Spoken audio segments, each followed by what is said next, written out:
여러분 안녕하십니까? 요한계시록 10분 강해 194번째 시간입니다. 오늘은 계시록 13장의 16번째 강해로 짐승의 표라는 주제로 3회에 걸쳐서 함께 말씀을 깊이 살펴보겠습니다. 계시록 13장 16절 저가 모든 자, 곧 작은 자나 큰 자나 부자나 빈궁한 자나 자유한 자나 종들로 그 오른손에나 이마에 표를 받게 하고, 여기서 가리키는 저가라는 말은 어린 양같이 생겼으나 용처럼 말하는 두 뿔 가진 짐승, 곧 미국인데 그 나라를 움직이는 타락한 개신교 세력을 지칭하고 있습니다. 여러 차례 반복하여 설명한 대로 이 세력이 미국을 움직여 세계의 정부를 구성하기 위해 먼저 교황 중심의 종교 통합 운동을 주도하고, 이 조직에 생기를 불어넣어 사람들이 따르도록 하는 법안을 만들게 할 것이라고 예언되어 있습니다. 이러한 예언은 너무도 중요하며 마지막 사건의 핵심을 이루고 있기 때문에 성경을 연구하는 모든 신자들은 이 사실을 주의 깊이 연구하여 말씀에 대한 확신을 가지고 대처해야 할 것입니다. 종교연합을 비롯해 세계 정부를 만들자는 이런 운동에 모든 사람, 모든 계층이 참여할 수밖에 없도록 강제하게 될 것인데, 작은 자나 큰 자나라는 말은 정치적 계층을 가리킨 표현이고, 부자나 가난한 자라는 말은 경제적 계층을, 그리고 자유한 자나 종들로라는 표현은 사회적 계층을 일컫는 표현입니다. 그러므로 정치, 경제, 사회적으로 모든 사람들이 어디엔가 소속되어 있기 때문에 꼼짝없이 그들이 강요하는 표를 받을 수밖에 없게 될 것이라는 예언입니다.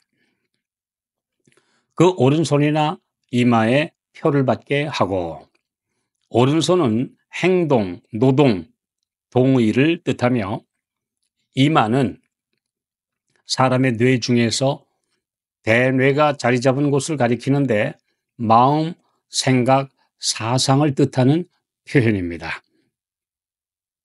그러므로 오른손에 받는 표는 비록 정신적으로 동의하지는 않았다 하더라도 강제성을 가진 이 법령에 마지못해 일하거나 여론 때문에 또는 체면상, 그리고 어떤 사람들은 먹고 살기 위해 이 법령에 동의하는 것을 가리킵니다.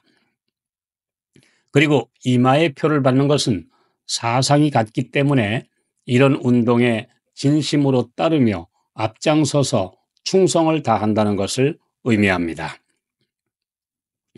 여기서 하나님의 인과 짐승의 표 사이에 분명한 대조가 드러나는데, 그것은 하나님의 인은 오직 이마에 받지만 짐승의 표는 이마에나 오른손에 받는다는 것입니다. 하나님의 인은 그분을 닮고 진심으로 충성하는 성도만 받게 되지만, 짐승의 표는 강제에 의해 어쩔 수 없이 손들고 동의하거나 또는 형편상 마지못해 일함으로도 받는다는 사실입니다. 하나님의 인에 대해 묘사한 다음의 성경 말씀을 보겠습니다. 에스겔 9장 4절 이르시되 너는 예루살렘 성읍 중에 순행하여 그 가운데서 행하는 모든 가증한 일로 인하여 탄식하며 우는 자의 이마에 표하라 하시고, 계시록 7장 3절 가로되 우리가 우리 하나님의 종들의 이마에 인치기까지 땅이나 바다나 나무나 해하지 말라 하더라. 계시록 14장 1절 또 내가 보니 보라 어린 양이 시온산에 섰고 그와 함께 14만 4천이 섰는데 그 이마에 어린 양의 이름과 그 아버지의 이름을 쓴 것이 있도다. 짐승의 표가 무엇인지 알기 전에 반드시 알아야 할 것은 하나님의 인이 무엇이냐 하는 진리입니다. 이미 계시록 7장의 마지막 때 무서운 바람이 지구에 불어닥치기 전에 우리 하나님의 종들의 이마에 살아계신 하나님의 인을 칠 것이라고 말씀했기 때문입니다. 그리고 하나님의 인을 맞은 사람들이 큰 환란에서 보호받고 구원받아 하늘 유리바닷가에 서게 될 것입니다. 많은 사람들이 하나님의 인에 대한 주제는 별로 중요시하지 않으면서 하나님의 인과 대조되는 짐승의 표에 대해서는 크게 흥미를 갖고 있습니다. 실제로 많은 서적과 유튜브에는 하나님의 인에 대해 거의 말하지 않고 있으면서 오로지 짐승의 표에 대해서만 온갖 해석들이 난무하고 있습니다. 사탄에 대해 연구하는 것보다 먼저 하나님을 더 깊이 알기 위해 말씀을 연구해야 합니다. 거짓된 주장과 모조품을 알기 전에 먼저 진품을 알아야 합니다. 하나님의 인을 올바로 이해하게 되면 이와 확실하게 대조되는 짐승의 표도 어렵지 않게 식별할 수 있습니다. 이미 계시록 7장에서 하나님의 인에 대한 대연구한 내용을 요약하면 성도들이 이마 곧 사상과 품성 속에 받게 될 그 인 또는 아버지와 어린 양의 이름은 첫째, 소유와 신분, 두 번째로는 품질, 곧 주님을 닮은 품성, 세 번째로는 하늘의 보호와 보증, 그리고 네 번째로는 하나님의 십계명 속에 기록된 넷째 계명입니다. 이 넷째 계명에서 창조주를 기억하며 그에게 영광을 돌리기 위해 제7일 안식일을 기억하여 거룩히 지키라는 명령을 주셨는데, 이는 시간 속의 성소이며 하나님의 참 백성을 다른 사람들과 구별하는 표가 된다는 것을 여러 번 말씀해 주셨습니다.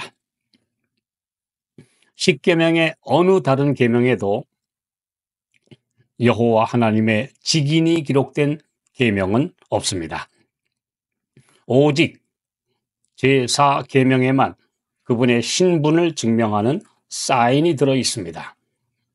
공적인 지위에 있는 분들만 사용할 수 있는 직인의 3대 조건은 첫째, 영토 또는 영역, 그리고 두 번째로는 직위, 그리고 세 번째는 이름, 이렇게 이 세 가지 요건을 갖추어야 합니다. 이것은 어느 곳이나 공통으로 반드시 적용되는 내용입니다. 우리가 믿고 섬기는 하나님의 신분은 제4계명에 기록된 대로 첫째, 하늘과 땅과 바다와 그 가운데 모든 것, 즉 우주 만물이 하나님의 영토이며 영역입니다. 두 번째로 그분은 이 모든 것을 만드신 분, 곧 창조주이십니다. 창조주 이상의 권위는 이 우주에 절대 존재할 수 없습니다. 감히 누가 창조주의 권위에 비교할 수 있겠습니까? 그리고 세 번째로, 그리고 그분의 조남은 여호와 또는 야훼이십니다.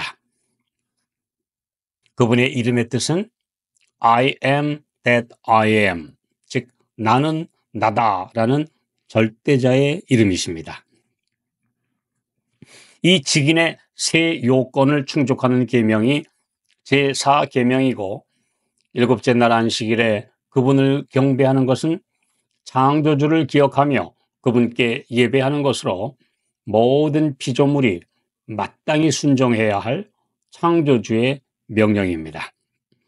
에스겔 20장 12절, 또 나는 그들을 거룩하게 하는 여호와인 줄 알게 하려 하여 내가 내 안식일을 주어 그들과 나 사이에 표징을 삼았었노라.